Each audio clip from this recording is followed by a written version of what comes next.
On the day the Marquis's wife was chosen, the daughters of noble families all tied their hair ribbons to the branches, leaving them for Dingbei Marquis Pei Yuan to select. Any ribbon he shot down would win the wearer a marriage gift. All the maiden ladies in the capital came for Pei Yuan, but I clenched the ribbon in my hand and quietly threw it behind the tree. In this life, I would fulfill his wish, let Lin Ruolan go be his Marquis's wife alone.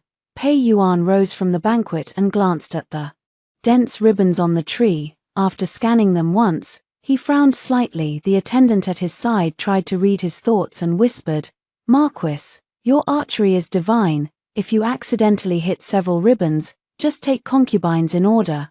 This had actually been an imperial order to find an excuse for the Marquis of stabilizing the north to take concubines. Who knows how many people were scrambling to marry into the marquisate? What did it matter to be a concubine? Pei Yuan said nothing. In the short time it took to finish a cup of tea, he had turned the ribbons over and over in his hands several times. Finally, he straightened up, drew the bow and arrow, and aimed at the jade-white ribbon on the nearest branch.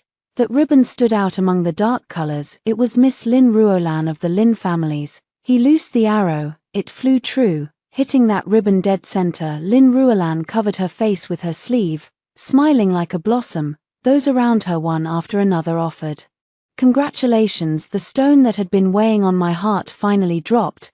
This life will begin to turn from here. A eunuch picked up the headband and announced loudly, "Congratulations to Lin Ruolan of the Lin family in the capital, bestowed in marriage by His Majesty to the Marquis of the North." Lin Ruolan stood at the front of the crowd, taking small steps toward the emperor. When she passed Pei Yuan, she gave a slight bow, shy and demure. "Your Majesty." I was about to slip away quietly, when out of the corner of my eye I saw Pei Yuan whispering with an eunuch, and a sudden sense of doom rose in my chest. Then the eunuch abruptly announced, "The hair ribbons are personal items and must be collected one by one." My heart sank. In my previous life, those ribbons were simply left on the tree. Why should there be such a change this time? If in the end I alone failed to retrieve mine, it would be defying the imperial will. In a gathering of high officials and nobles like this, the least punishment would be execution. The worst would be implicating my entire clan. In no more than the time it takes for a stick of incense to burn, the hair ribbons were taken one by one, and few remained on the tree. Only a few young ladies, myself included, had yet to claim one. In the end, even Ms. Li beside me took the last hair ribbon. The tree was bare. Below it, I was the only one left standing alone. An attendant noticed something amiss and asked me, "Miss Wen, have you tied on a hair ribbon?" All eyes fell on me in unison, the emperor, Pei Yuan, and the whole assembly of guests. I could not help but nod. Perhaps it was tied loosely and got blown away by the wind. "Do you remember where it was tied?" I panicked and pointed at random. A court attendant stepped forward to check, then returned to report, "Your Majesty, there are indeed marks where it was tied." He was trying to give me a way out, but this wind, who knows, might be the Marquis's favorable wind, the eunuch added. "Perhaps heaven itself has chosen a wife and concubine for you. Today the Marquis only chose one person. Why not take a concubine while you're at it?" The young ladies from the prominent families in the audience, upon hearing this, all shot me eyes full of envy and hatred. They were angry but dared not speak. And I was the same, angry but silent.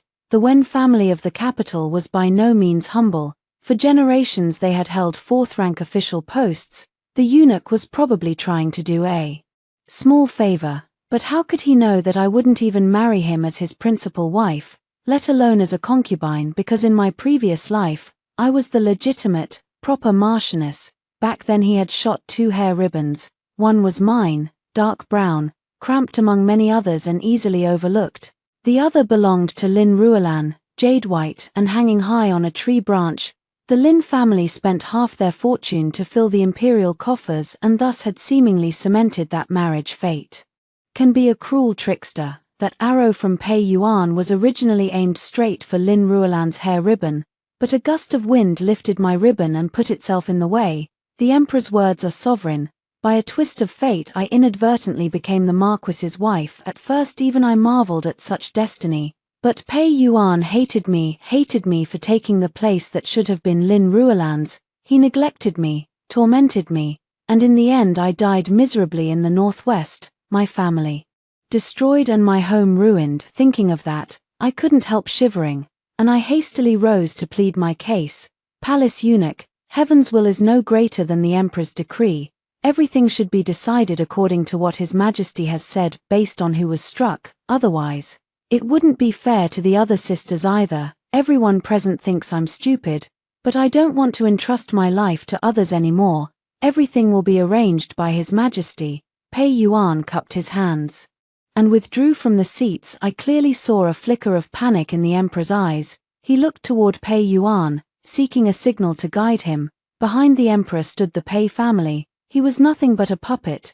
Today was a day of great celebration, and he was even less willing to dampen Pei Yuan's spirits. Since Pei Yuan had not personally declined, the emperor relaxed. I have heard rumors among the streets that Miss Wen is proficient in qin, chess, calligraphy, and painting, can compose poems and create paintings, and last year's poetry and prose even won the top prize at the Heavenly Fragrance Academy. The emperor smiled and said, "Such a beauty can indeed be the mentor's Dongfeng. On this joyful day, I shall grant this fate a marriage. Will that be acceptable to you?" Those words spoken, there wasn't even an opportunity to retort. I was racking my brains for an excuse to escape when a breeze brushed past behind me, followed by a clear, crisp voice. "Your Majesty, I just took off a hair ribbon. Might I also bask in the good fortune and be granted a marriage?" I turned around, clad in white, like an exiled immortal stepping into the mortal world. It is Xie Linyuan, the top scholar of the 3 rounds, the youngest prime minister. The hair ribbon in his hand is exactly mine. If there is anyone in the court who could speak up at this moment, it would only be Xie Linyuan. The feuds between the Pei and Xie families have long existed, each holding the civil and military power. It's just unexpected that Xie Linyuan would come after all. We have no history together. Does he merely want to seek a marriage? But I clearly remember he once vowed not to marry for life, and in the previous life indeed died lonely. Minister Xie, why have you come? Please take your seat quickly and be honored, Your Majesty. Earlier today you mentioned to the minister that there will be a celebration banquet for General Dingbei later, which will include a marriage meeting. If the minister is willing, he may attend as well. Just now I took off a hair ribbon, but due to urgent matters I had to leave briefly. May I ask if Your Majesty's words still hold? Count it, of course count it. The emperor hurriedly sent a eunuch to verify the hair ribbon. An inexplicable panic rose in my chest, different from the earlier fear of being given in marriage to Pei Yuan. Still, for now, not marrying Pei Yuan was the best choice. The eunuch glanced at the hair ribbon, then walked toward me. "Miss Wen, do you see, this is your hair ribbon?" "Yes, eunuch, Xie." Lin Yuan then turned to look at me, bowed and saluted. "So it is Miss Wen of the Wen family." I hurriedly returned the salute. When I lifted my eyes, I only then noticed that beneath his eyelashes, those eyes were remarkably beautiful. "That's splendid," the emperor said with a smile. "Send my decree. Grant the chancellor a marriage." I slipped out from the gathering quietly, my agitated heart gradually calming. Not having married Pei Yuan was already heaven's mercy. At the banquet, 100 or so women fought endlessly over the title of Marquise's consort. Who wouldn't want the protection of the 30,000 Northwestern Army? I once had that protection. Everyone respectfully called me Marquise's consort, but they soon forgot my name. My dowry could have bought half the city, splendid as it was. Yet Pei Yuan stashed it in the farthest corner of the barracks. Lin Ruolan lived with him in the main tent. He only came to see me after a defeat, calling me a reincarnated jinx, saying I had stolen Lin Ruolan's place and robbed the Northwestern Army of its martial fortune. He cursed that I brought him bad luck and demanded I atone to the fallen soldiers. After the loss of 12 Northwestern cities, he accused me of colluding with the enemy and betraying the country. The Wen family was ransacked and the 9 clans executed.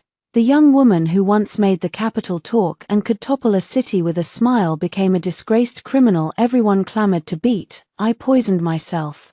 In the last moment before death, I remembered the night the hair ribbon fluttered. Indeed, fate toys with people. Just as I was about to return to my seat, a tall figure blocked my way.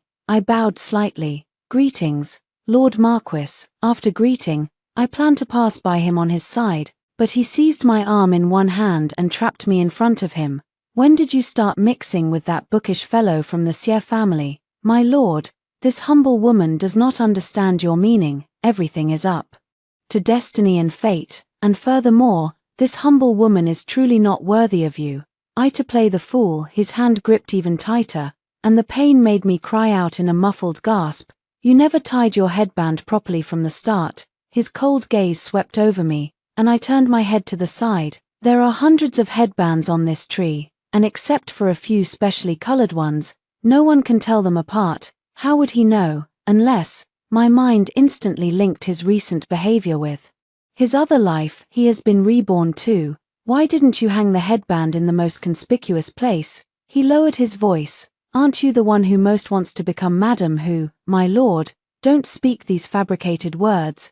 I came here today unwilling to go against my parents. The lawful Marquise is Lin Ruolan of the Lin family. You have nothing to do with me. Please show some restraint. Show restraint. Pei Yuan's eyes narrowed to slits as he closed in on me. If I don't show restraint, what can you do? He seemed to think of something, growing even more brazen. Go to His Majesty and accuse me. Let's see who would dare take that on. The 300,000 soldiers of the Northwest Army have given him too much confidence. In his previous life he was just this arrogant, and it ended in catastrophe while they were at a stalemate. His personal guard hurried over. Marquis, Miss Lin is looking for you. His Majesty wishes to grant you a marriage gift. When Pei Yuan heard Lin Ruolan's name, his expression cleared somewhat. He released me, leaving only one sentence. Go and call off that betrothal, otherwise, I won't mind having the Wen household searched sooner. 8. When I heard that, my whole body went limp, and I leaned against the tree trunk behind me. In my previous life, he was the one who obtained the so-called evidence that my father had colluded with the enemy. But my father cared for the people of the realm. How could he have done such a thing? I just hadn't had the chance to see him one last time. When I saw him again, he was already exposed and displayed in the capital, disgraced as a criminal. Miss Wen, a white handkerchief was handed to me, carrying a faint scent of peach blossoms. I lift my head. It is Xie Linyuan. I reach up and touch my cheek, only to realize that my face is already covered in tears. Miss, there is no need to feel aggrieved about the betrothal. Xie merely dared to guess your meaning and has helped you out of a tight spot. As for the marriage contract, I will explain the matter clearly to the Emperor myself, and you shall be free. A statesman of a country, being talkative with me due to etiquette, I truly cannot resist. Although the Emperor is a puppet, the fierce dispute between the Pei and Xie families, how could I let him suffer for this? Moreover, I feel this marriage is not bad at all. It could also make Pei Yuan abandon his stubbornness completely. To marry Xie Xiong is a woman's 3 lifetimes of good fortune. My previous lapse was solely due to family matters. The character of Xie Linyuan is known to all in the world. I told him about my father's affairs, hoping he could help investigate the truth. I will not let the Wen family be wronged, he said solemnly. I bowed in gratitude, and when I turned to leave, Xie Linyuan called me back. He held my headband in his hand, ready to return it to me. That was the clearest pair of eyes I have ever seen. Paired with a simple white robe, he was like an immortal in a peach blossom forest, exuding refined, snowy beauty. If Xie Xiong does not mind, after the ceremony is complete, please personally put it on for me. 9. When we returned to the warm house, there were already a lot of people at the door. Normally there would be a curfew at this hour, but today it was as lively as daytime. Could it be that father has been promoted from a distance? Someone saw me and began to wave, shouting, Miss Wen is back. I walked closer and only then saw that the residence was piled with gold and silver jewelry, silk fabrics, and even a chest of parchment contracts. Perhaps there were too many items to be delivered all at once. The guard stepped forward and handed me the list of gifts. Miss Wen, here is the betrothal gift from the Prime Minister for you to verify. Also, the Prime Minister asked me to convey to you. He intended to deliver it himself, but he was suddenly pressed with affairs and genuinely cannot spare the time. It is not because he thinks himself superior. Once his matters are settled, he will apologize to you in person. And please do not take offense, my cheeks warmed, and tears involuntarily welled up in my eyes. He is the Prime Minister of a country, why should I need him to explain so much to me? It was as if that ever-wavering heart of mine had suddenly found something to lean on. Then please tell him for me, in a marriage, there is no need to say such things. After sending away the guests, my father came to talk to me about this matter. I told him everything that happened. Tonight, in full detail, I could only see my father frowning for a long time, until he finished a cup of tea alone, and only then did his brows gradually smooth out. He only said that Xie Xiong is a rare good husband in 100 years, and the Warm family is quite fortunate. He also said that although Xie Linyuan is young, he sits in the position of Prime Minister by solid achievements. In this world, how many people can roam among the 6 ministries and take the people of all under heaven as their own? As for the rest, there were clearly many more things my father still kept hidden. But I did not press him. My father has always been like this. As long as I know he won't harm me, that's enough. I again probed meanderingly about the matter of betraying the country. Every word avoided betraying the country. Every word related to loyal and virtuous people. You can rest easy. The Warm family has been loyal and virtuous for generations. No matter when, they will never let you feel shame for being born into the Warm family. Tears welled in my eyes. In this lifetime, I will never again let my family suffer harm. I cannot just sit and wait for death. In 3 days, I will take part in this year's Academy Tower examination. If I win the top spot again this year, I may be allowed to be promoted to a female officer. Although I could have taken advantage of Xie Linyuan's position, that is not what Wen Yu desires. I want to help him. To help the family, not hold them back. 10.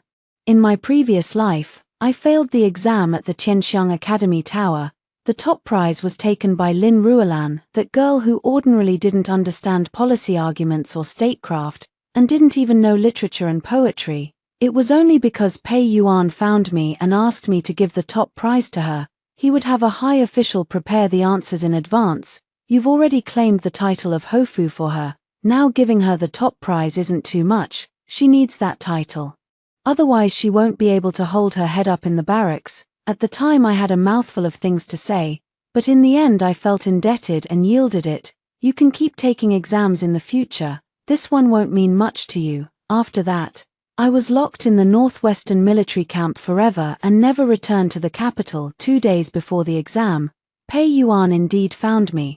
Perhaps that same sentiment made it awkward for him to say aloud, so he kept it brief. Let the first prize go to Ruolan. Isn't she already the lady of the Marquis now?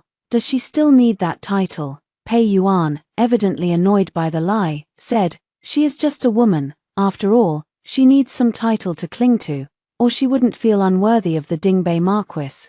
Once she has this title, she'll think she's a woman of the capital. I sneered. I think it suits her well. She spends money to change her hair color. You spend money to give her a title. What's the difference? He suddenly clamps my wrist, pressing it to his chest. In the end, you still resent me in your heart and don't understand this, Lord. I won't hide from you. I will have the Northwest Army clean out everyone in the Xie family after we quell the enemy. If you beg me now, I can persuade the Emperor to revoke our order. So you won't have to live in an empty room alone in the future. Follow me now, and you will belong among the 6 palaces in the future. All I ask is that you grant Ruolan this opportunity. Pei Yuan. The Tianxiang Academy building is an opportunity for all civilian girls to serve the country, not for you to flaunt. I didn't want to say more, shaking off his hand. Didn't you invite the minister to pre-write it? Aren't you afraid you won't win the top spot? Pei Yuan lowered his head. I fear you won't win the top spot and feel disappointed. Otherwise, why would I tell you to give up? Thank you very much, Lord Marquis. But you worry too much. I turned and walked away. Official secretary. Last night my father said it too. Besides him, who else has real ability? Otherwise, why would Xie Linyuan be so exhausted? 11. In order to secure the top position, I've been studying overnight for days, often waking my father from his sleep to ask questions. When Xie Linyuan heard about it, he specifically pointed out he knew I didn't like favoritism, so he wouldn't bring it up, saying that was just to let me know that he hadn't never thought of helping me during the Z hour and the Cho hour. He would have someone bring some pastries. I know he hasn't rested either. The nascent sleepiness would be swallowed with the pastries. Sometimes I would write questions I don't understand and have the messenger pass them to him. No matter how late it is, he would write them all on paper and have someone return them. The handwriting is elegant, like a stream meandering through mountains. He would also praise me, saying that I am the most peculiar woman he has ever met, with an extraordinary charm. I don't respond to him, because I really have no idea what to compliment about him. There are far too many of his good points. The guard also heaved a sigh of relief, saying there is no need to watch the Mandarin Duck's age house tonight on the day of the test at Tianxiang Shuafu building. I woke up early and applied powder and rouge to look more spirited. A group of women entered, and Lin Ruolan was among them. When she saw me, she deliberately walked over. Sister Wen, why have you come over? Why shouldn't I come? If my being an official is to protect the people, how can I not come? I thought the Marquis had already told you. The Marquis found a teacher to instruct me. Today it seems you've come all the way for nothing. Teaching, it looks to me more like memorizing the answers. Lin Ruolan was so angry she couldn't speak. Since the academy building is an elegant place, I didn't want to waste many words on her either. The exam took place at noon, and by the time I put down my pen, dusk had already faded. Lanterns were hung up in the Tianxiang Academy building, while the teachers graded inside. The young women were free to wander and observe within the academy.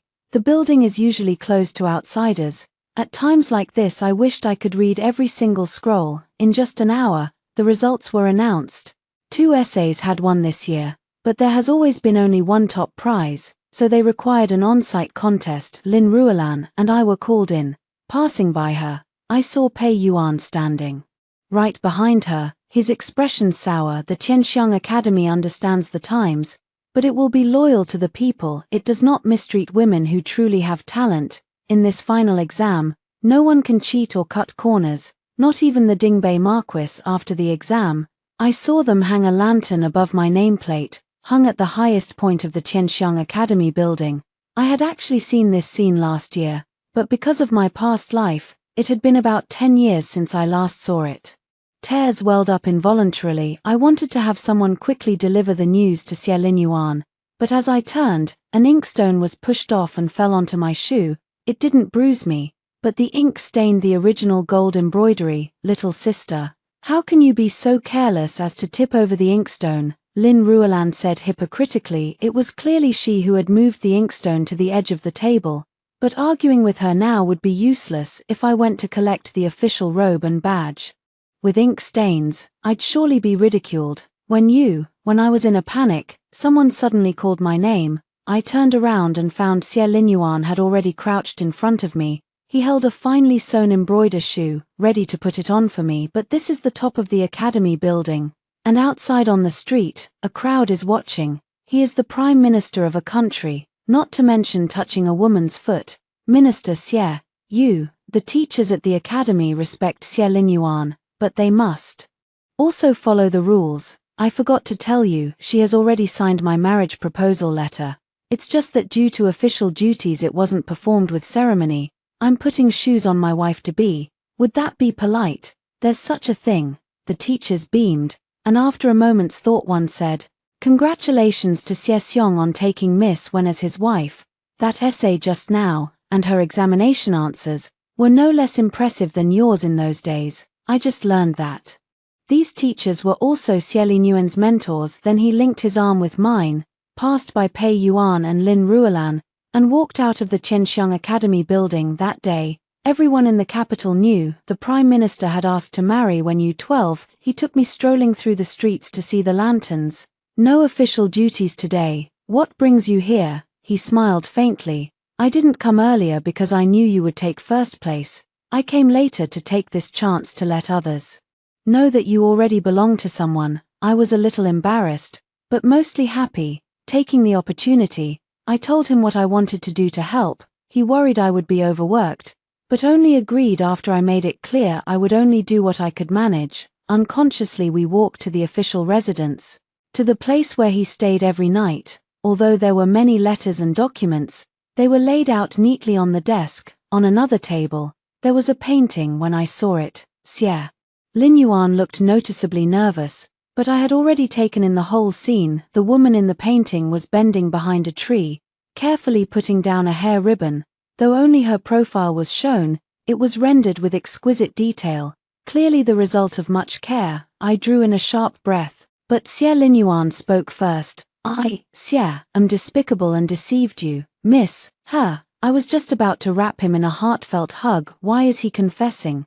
Confessing to what? That day, I wasn't merely passing by. I heard you would be there, so I went early and happened to see you set down your hair ribbon. Been plotting this for a long time, been fond of you for a long time, seeing him so cautious, just waiting for me to pick him, I couldn't resist at all. I stepped forward and spoke softly by his already flushed ear. I want to know, on our wedding night, will you be just as careful? His ears looked like they were about to bleed, a flush spreading to his cheeks and neck. When I immediately pulled away. Hurry up and deal with your official business. He stared at me for a moment, then made an excuse to go out and fetch something to eat.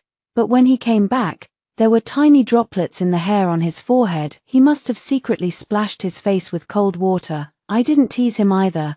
I stayed by his side to help. Practice and theory still had a big gap. At first, I could only watch the documents he handled. After seeing it so much, I began to do it myself. Though I still needed him to review my work in the end, he handed me the documents I could handle directly, and ordered the guards to collect them from me regularly. I really became his work colleague. I was so happy about it. Chapter 13. But the more documents I handled, the more petitions came in from every quarter, especially from the northern region. Almost every letter read like a cry from the heart. I could not sit idle forever, so I went there in person before I even reached the city. The road was strewn with the starving dead, the people were skin and bone, and corpses lay collapsed by the roadside. I asked and learned that the dispatches the court had sent to the north had not reached the populace. The Song family, citing frontier warfare, had forcibly levied taxes and grain and pressed men into service.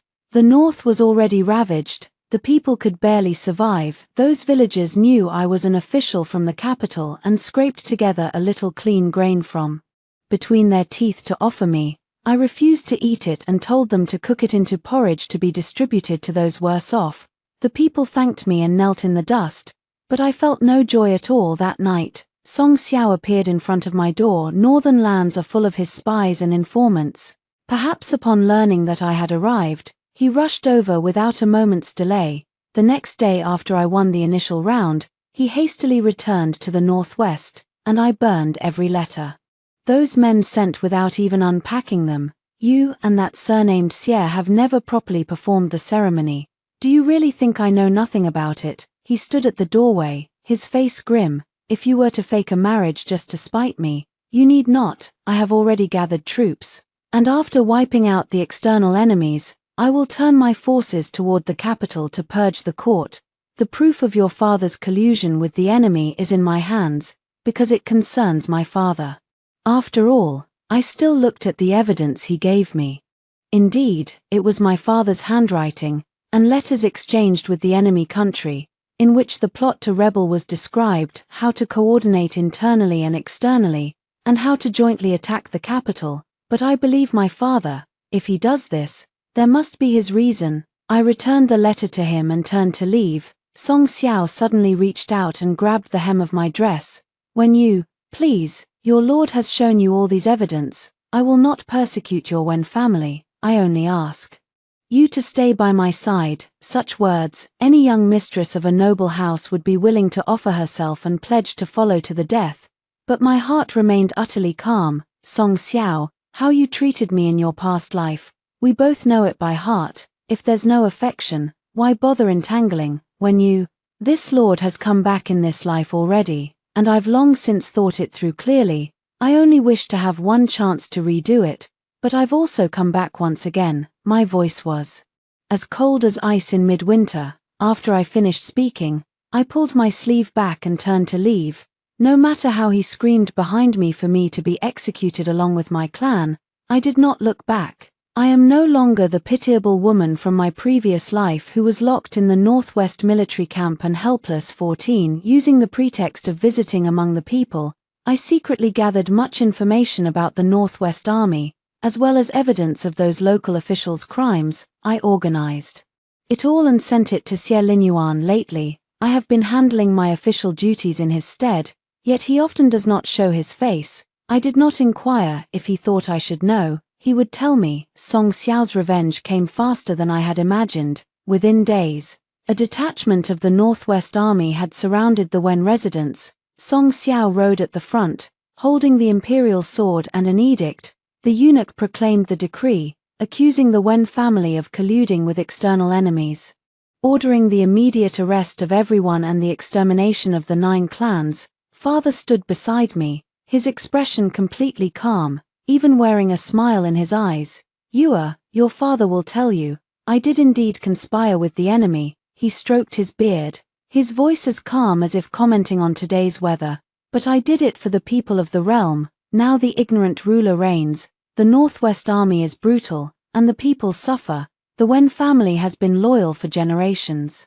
That is true, but the Wen family's loyalty is not to that puppet on the throne, it is to the people. I would lure the enemy into Beijing, and the Northwest Army would have to fall back. Whether the Northwest can hold out is their own affair. Executing the 9 clans, what of it? The common people of the world will always have thousands upon thousands of warm families. I was not surprised at all. Father, on the contrary, seemed a little strange. I already knew it. I smiled. Moreover, how many of those treasonous letters have I dealt with? Before the words finished, a wave of soldiers suddenly surged to the outskirts of the Northwest Army. It was the enemy nation's army, and at the head stood a man in white robes, precisely Xie Linyuan. The Northwestern Army was completely disarmed, and Song Xiao seized the opportunity to flee in confusion. Xie Linyuan turned, dismounted quickly, strode to me, and surveyed me from top to bottom, asking if I had been frightened. I looked at him,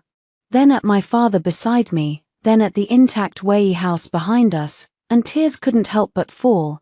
Previously I had been traveling among the people, wandering precisely at the border between the 2 countries. The so-called wise or foolish rulers have never judged by the rulers but by the people. I happened to meet a person there, and we discussed the affairs of the world in that desolate wilderness. I told him all the principles Xie Linyuan had taught me, combined with my own thoughts until later, Xie Linyuan told me the man was the enemy nation's monarch. He handed military authority over to Xie Linyuan, coordinating internal and external actions so that the incompetent ruler was removed from the throne. The whole process did not harm a single commoner. Many people didn't even know the person on the throne had been replaced. They only noticed that their lives had suddenly improved. 15. The emperor bestowed a marriage again, only this time, he gave Xie Linyuan to me. His Majesty said that a woman like this should be given special treatment. Xie Linyuan was naturally willing. He told me not to interfere with anything and said he would handle the wedding entirely. On the wedding day, everyone in the capital knew the news that the Chancellor was marrying Miss Wen. The betrothal gifts were worth a city, and my dowry was no less impressive. My heart was full of anticipation, without the usual nervousness of a bride-to-be. Following the rite step by step, the procession toured the entire capital. I lifted the carriage curtain and saw ahead a white-clad figure riding a horse. Peach blossoms drifted down on both sides. He walked on a patchwork of dappled sunlight, as if stepping into my heart. Just then, he turned his head and smiled faintly at me. I hurriedly lowered the screen. Letting him see me like that would be giving him an advantage, wouldn't it? In the bridal chamber, he lifted my veil. Candlelight flickered. I couldn't tell whether it was the shadows or his face that had gone rosy. He opened his mouth several times, but no sound came out. After a long while, he said, I've finally married you. I thought he was about to say something momentous, so I lightly bopped him in mild annoyance. Then I suddenly turned to the side, steadied his shoulders, and pressed my cool, thin lips to his. He stood frozen in place, shocked. That night, I already wanted to do this, afraid you would lose the heart to handle official duties. Now, I'll make it up to you. I paused, chuckling as I took a drag from the alcohol. Tonight, I want to see whether our Bai Yi Qingxiang Xie Linyuan, when it comes to the bed, is still as gentle and show. I turned away and blew out the candle. By the moonlight, looking at him again, The blush on that face truly has not faded, so it wasn't the candlelight after all. The room darkened, and he suddenly drew me into his arms. I once lived another lifetime, then you were the Marchioness of Dingbay. I failed to marry you. I intended to rescue you from the Northwest after the realm was unified, but Xie was incompetent and died young, unable to save you or the Wen family. That is Xie's lifelong regret. His voice was very soft, as if afraid of disturbing something. When I was young, I accompanied my father visiting notable families and saw you studying and learning characters. You said you would, in the future, bring benefits to the people of the realm. I had never seen such a woman. That day I fell for you. Later I served as chancellor and asked my teacher to arrange an exam opportunity for you. He put his finger to his lips, stopping the words behind him. Then I told him about the life I had lived. Xie Linyuan, the one who should be saying thank you is me. Do you know how your long-planned scheme has made this life of mine so joyous? He leaned close to my ear, his warm breath brushing my earlobe. Mr. Xie, in this life I am fortunate. That night he finally taught me what it means to be a beast in gentleman's clothing. 16. The next morning he was up early, washed and dressed, and had reverted to that upright, gentlemanly appearance.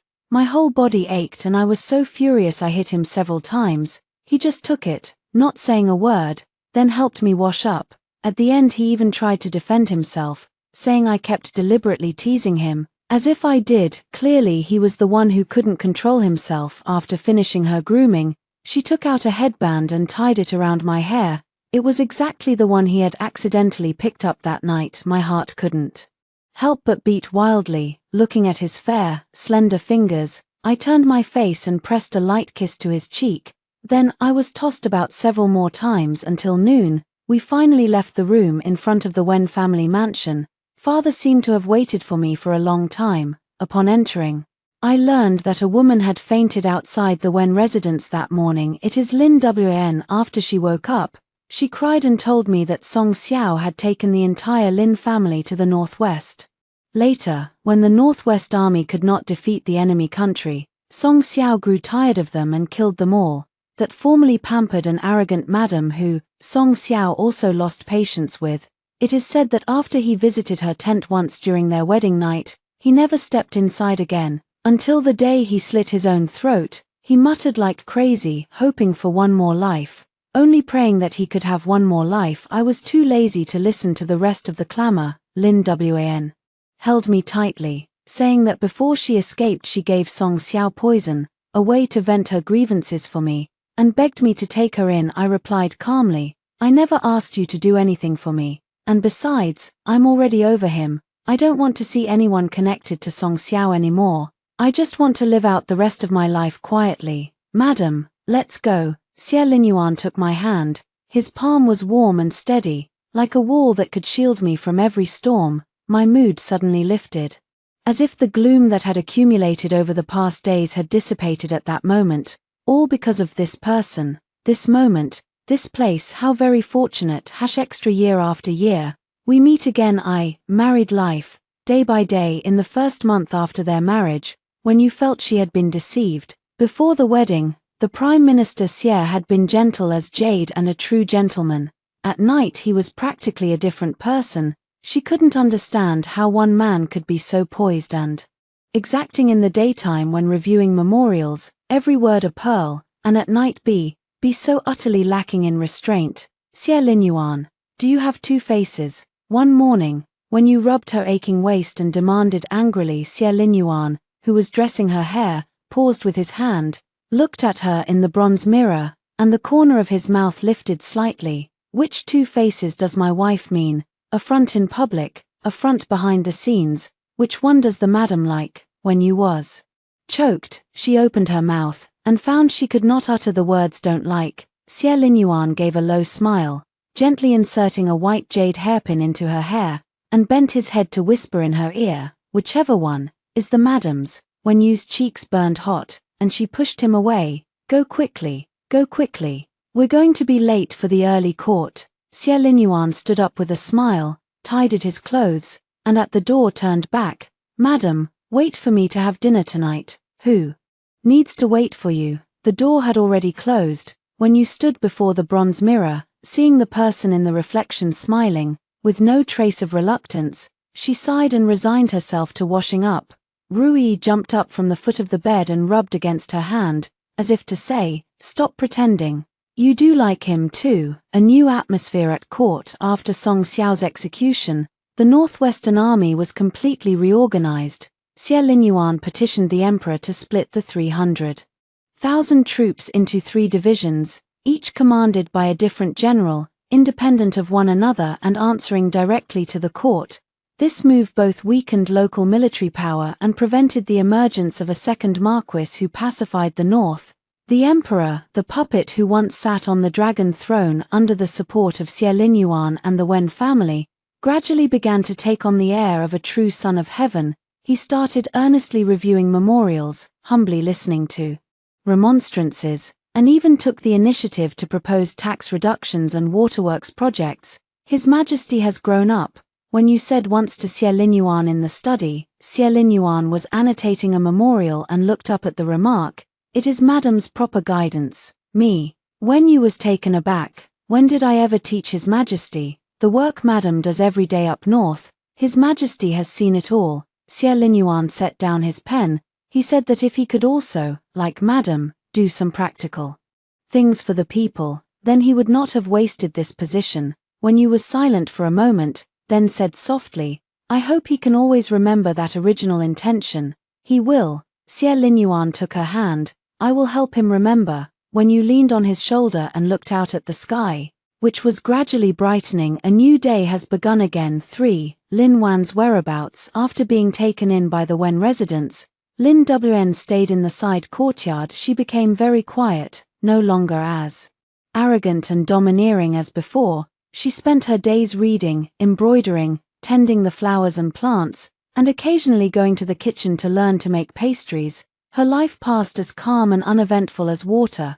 When you initially did not want to see her, but after being persuaded by her father, she still went to take a look. That day she pushed open the gate of the side courtyard and saw Lin Wn crouching before the flower bed, carefully reburrowing soil around an orchid. Her profile had grown much thinner than before. She wore a somewhat worn lotus pink jacket, her hair simply tied into a bun, with no trace of pearls or jewels. "Miss Lin." When you called out softly, Lin Wn looked up, saw it was her, hurriedly stood up, and awkwardly rubbed the mud from her hands. "Wen, Madam Wen, how did you come? Come take a look at you." When you sat down on the stone bench in the yard, "Have you gotten used to living here these days?" "Used to it, used to it." Lin Wn nodded repeatedly. "Master Wen and Madam Wen have treated me very well. And the servants have never neglected me. I truly don't know how to repay." When you looked at her, then suddenly asked, "Lin Wn, do you regret it?" Lin Wn was stunned. She lowered her head and fell silent for a long time. "Regret?" Her voice was very soft, as if afraid of startling something. "I regret many things. I regret being so flamboyant back then. Regret taking things that didn't belong to me. Regret not seeing Song Xiao's true face sooner." She lifted her head, her eyes slightly red. "But the thing I regret most is that year at Tianxiang Academy, pushing the inkstone to your feet. Madam Wen, I did that on purpose. I was jealous of you, jealous of your real talent and learning, jealous that you could win first place on your own merit. I was so stupid then." When you said nothing, only looked at her quietly. "I know it's okay if you don't forgive me." Lin Wn wiped her tears. "I just wanted to say it. I've been holding it in for too long." When you stood up and walked to her, "Lin Wn, I told you, I don't hate you." Her voice was calm and gentle. "You stay here and live well. If you want to learn something, there are female tutors in the mansion. You can go to their lessons. If in the future there are suitable marriage prospects, I'll keep an eye out for you." Lin Wn was startled. Then with a thud she knelt down, tears pouring down like rain. "Mrs. Wen, get up." When you helped her up, "Don't kneel at every single thing. This isn't the Hu family. There aren't those rules here." Lin Wn stood up sobbing, nodding vigorously. Since then, Lin Wn seemed to have become a different person. She followed the mistress daily to study reading and literacy, studying more hard than anyone else. Her foundation was never good to begin with, But she was willing to work hard. In less than half a year, she could write neat small characters and even compose a few decent poems. When you would occasionally test her, when she didn't answer well, she would blush and hang her head. When she answered well, she would secretly curl the corners of her mouth, like a child who had just tasted sugar. She's really changed. When you said to Xie Linyuan once, Xie Linyuan was reading a book, and upon hearing the question, he turned a page. People can change, some become better, some become worse. It all depends on whom they meet and what they experience. When you thought for a moment and felt that what he said made sense, then tell me, when I met you, did I become better or worse? Xie Linyuan put the book down and looked at her seriously. Madam has always been good. After meeting me, you have simply become a bit better. When you was stunned by his shamelessness, Xie Linyuan, since when did you learn to say things like that? Learned it from my lady. He replied without batting an eye. When did she ever teach him that? Rui sprawled on the windowsill, covering its eyes with its paws, looking as if it couldn't bear to watch. 4. A new chapter in the north. In the spring of the second year of Yong'an, when you was once again ordered to patrol the north. This time, she went with Xie Linyuan. The emperor said, the prime minister and his wife should accompany you. It's good to have someone to look after you. Xie Linyuan returned the favor and then said to Wen Yu, actually, your majesty is tired of me being alone in the court and wants to send me away for a few days. Wen Yu rolled her eyes at him and said, can you not think so poorly of the emperor? What do you think he will do well? Xie Linyuan spoke seriously. I think you being fine is enough. When you decided not to talk to him anymore, the changes in the northern lands were even greater than she had imagined. After Song Xiao was executed, the court appointed new officials, reduced taxes, distributed grain, and repaired houses. The people's days grew better day by day. They arrived at the small town Wenyu had visited before, where the city gate was crowded with welcoming crowds. Someone recognized Wenyu and cried out loudly, Lord Wenyu is here, Lord Wenyu is here. When you got off the carriage and was stunned by the scene before him, the townspeople had spontaneously erected a colorful canopy at the city gate. Beneath it were flowers, melons, and fruits, rice wine, and a brocade banner embroidered with 4 large characters, Wn Jiao Shengfe. Every household gives birth to a Buddha. This is, when you was a bit at a loss. A gray-haired old man trembled as he approached, taking her hand with tearful gratitude. Master Wen, do you remember me? Last year when you came, my grandson was nearly starving. It was you who saved enough rations for him. Now he's grown strong, can run and jump, and even helps with the chores around the house. You are the savior of our entire family. Warm tears welled up in his eyes, and he hastily supported the old man. Old sir, this is all the grace of the court. I am merely, the court's favor is something you fought for on our behalf. Someone in the crowd shouted, Minister Wen, don't be modest. Xie Linyuan stood behind Wen Yu, watching the scene with a slight smile at the corner of his mouth. He stepped forward and cupped his hands toward the townspeople. Fellow villagers, Minister Wen has come to the northern territories this time by imperial decree to inspect the people's livelihood. If you have any difficulties, speak freely. The people began to speak all at once. Some asked to repair irrigation channels, some wanted to establish charity schools, and others requested that the court exempt this year's taxes. When you wrote every request down and promised to report them to the court upon his return, that night, staying in the city, when you sat by the window and stared dazedly at the moonlight outside, Xie Linyuan walked over and draped a cloak over her shoulders. What are you thinking about? Thinking about the northern lands in my past life. When you whispered, I also came here. In my past life, when this place was a battlefield of corpses and 9 empty rooms out of 10, I sat in the carriage, with no courage even to lift a curtain. And now, she looked at the distant, twinkling lights in the distance. Now there are people here, there is laughter, there is the hope to keep living. Xie Linyuan wrapped his arms around her from behind, his chin resting on top of her head. All of this is Mrs. Ma's doing, it's not me. When you shook her head, it's the tens of thousands of people in the world who refused to bow down. It was they themselves who crawled up from the mud.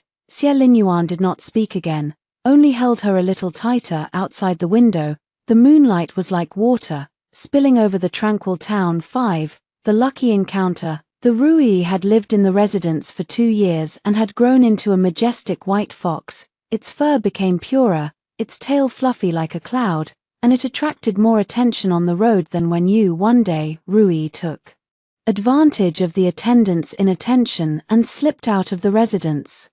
When you discovered it, more than half an hour had already passed. She panicked and ordered everyone in the residence to go search. Xie Linyuan, who had just returned from court, found the house in a chaotic state, and after learning the cause, calmly said, "Madam, there is no need to worry. Rui is very clever and will not be lost." "How do you know? It's sharper than you," Xie Linyuan said when you was so angry she wanted to hit him, but he pulled her into his embrace. "Come, I'll go with you to find it." The two of them searched along the long street, asking around for half a day, until someone said they had seen a white fox in the south of the city.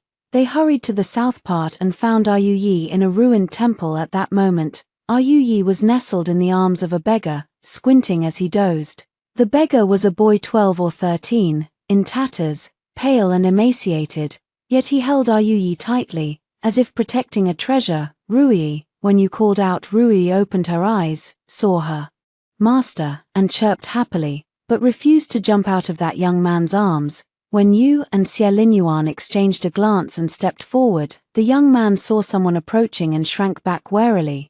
Who are you?" "This is our fox," when you said, pointing at Rui. "It slipped out, and we came to find it." The boy lowered his head to glance at the white fox in his arms, then looked up at Wen Yu again. After a moment of hesitation, he carefully handed Rui over. Rui was not happy about it, scratching at the boy's sleeve with its paw and making a whimpering protest. Wen Yu was stunned. Although Rui is usually affectionate, it has never depended on any stranger like this. Xie Linyuan crouched down and looked at the young man. "What's your name?" "Arching." "How old are you?" 14. "Are there any other people at home?" The youth lowered his head, voice muffled. "No, they're all gone. They all died. The year of the plague, everyone was lost." A pang tightened in Wen Yu's heart. In the year of the Great Northern Epidemic many people died. He hadn't expected this youth to be one of the few who survived that disaster. Xie Linyuan was silent for a moment, then asked, "Would you be willing to come back to my mansion with me? The household needs a boy to run errands, food and lodging are provided, and there's a monthly wage." The youth suddenly looked up, his eyes full of disbelief.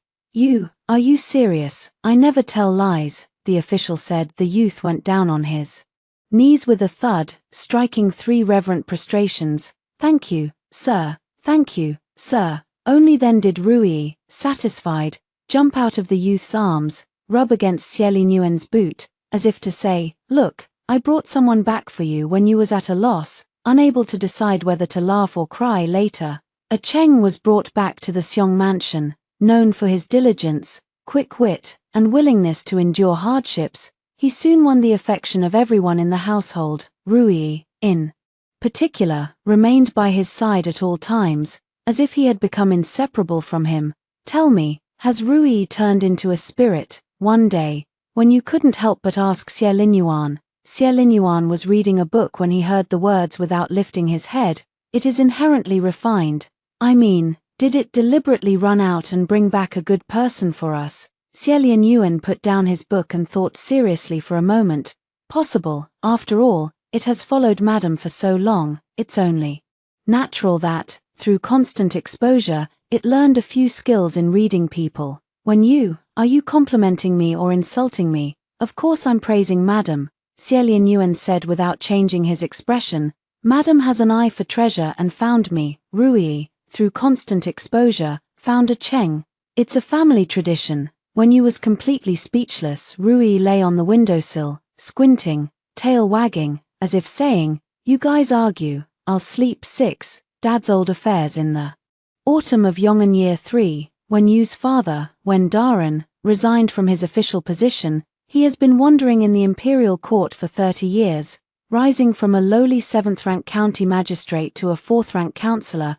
Now he can finally set down his burdens and enjoy his twilight years in peace. On the day he resigned, he sat in his study for a long time, when you carried in tea and saw his father gazing at a portrait with a daze.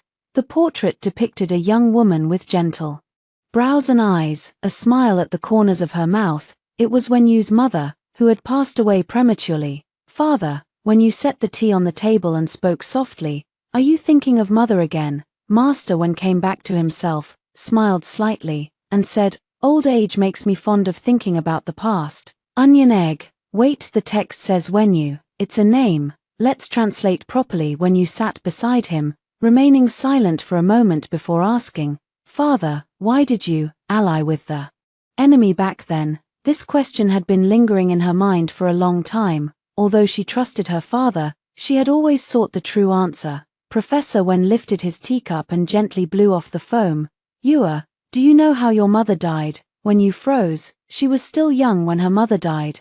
She only remembered that during those days the mansion was filled with white banners fluttering, and her father turned grey overnight. Later she asked many times, but her father only said, "Died of illness," and would not speak further. "Your mother did not die of illness." Master Wen set down his teacup, his gaze falling on the portrait. "She was killed by people from the Song family." When you shuddered, "That year your mother went with me to the northwest for the assignment. The Song family ran roughshod there, occupying farmers' fields and oppressing the people. Your mother couldn't stand it, and wrote a memorial to the throne, asking someone to deliver it to the capital. The memorial hadn't yet reached the capital when it was intercepted by the Song family. They didn't dare lay a hand on me, so they killed your mother." Sir Wen's voice trembled, unable to go on. Wu held his father's hand. That once steady and strong hand was now trembling slightly. "They seized your mother while I was away, tortured her for 3 days and 3 nights. When we found her, she had already..." Sir Wen closed his eyes, tears streaming down his face. "She only had 1 breath left. She held my hand and said, 'Do not seek revenge, take good care of Jade.' So I endured for more than a decade, until Song Xiao grew up, until Xie Lian rose to Prime Minister, until the opportunity finally came." When Yu's tears silently slid down, she finally understood why her father was always silent whenever mentioning her mother, why he never interacted with the Song family in court, and why he was willing to risk the punishment of exile to form an alliance with the enemy. He wasn't doing it for himself, but to seek justice for his mother. "Dad," when Yu threw herself into her father's arms, crying hysterically. Master Wen gently patted her back, as he did when she was a child. "All right, it's all over. The Song family is gone, and I've avenged your mother's grudge. In my life, I have no regrets left." Outside the door, Xie Linyuan stood still, not going in, silently turning and leaving. He was going to investigate one thing: who among the people who intercepted that imperial decree back then is still alive. Not a single one would be left. 7. Little Xieling, in the 4th year of Yong'an, when you gave birth to her and Xie Linyuan's first child. It was a boy, plump and pale, with a bright cry. Xie Linyuan held him, his hands trembled. "When you, look, he looks like you." He carefully handed the baby to When you glanced at that wrinkled little face, honestly couldn't tell who he resembled, but she still smiled and nodded. He does. Have you thought of a name?" she asked. Xie Linyuan had already decided. "Xie Muwen." Muwen, when you read it aloud, then suddenly realized, "Xie Linyuan, it's the same meaning." Xie Linyuan spoke firmly and confidently. When Yu's cheeks flushed red, and she turned her head away. Ignoring him, Rui leapt onto the bed and curiously leaned close to the little baby, sniffed him, then gently licked his tiny hand. Little Mu Wen felt ticklish and burst into giggles. "Rui likes him too," Xie Linyuan said with a smile. Watching this scene, When you felt a surge of indescribable happiness. What would my past self have imagined? That such a day could come, a husband who loves her, a healthy child, a white fox that understands humans, a warm home. She closed her eyes and silently prayed in her heart, "May we meet again every year in this life." 8. 10 years. In the 13th year of Yong'an, Xie Muwen was 9 years old. He looked like Wen Yu, but there was a trace of Xie Linyuan in his brows and eyes. At a young age he was steady and composed, remembered what he read after a single glance, and was called a prodigy by the court ministers. That year, Xie Linyuan passed the chancellorship to a young official he had personally nurtured and formally retired. The emperor urged him to stay repeatedly, but he refused resolutely, saying only, "I promised my wife I would accompany her to see the spring in Jiangnan." The emperor had no choice but to release them before leaving. When you went to see Lin Wn over the years, Lin Wn had been living in the side courtyard of the Wen residence. She read, embroidered, and tended the flowers and plants. Her days were simple and peaceful. She never married. When you asked her why, she only said, "I don't want to marry, this is fine." When you didn't press the matter further, "We are going to Jiangnan," when you said to her, "If you wish, you can come with us," Lin Wn shook her head, "I'm not going, it's fine here. Master Wen treats me like a daughter, and the servants also respect me. I don't want to go anywhere." When you looked at her, and suddenly felt that the quiet, composed woman before him was already a completely different person from the arrogant and domineering lady who years ago. "Take care." When you held her hand, "You too," Lin Wn smiled.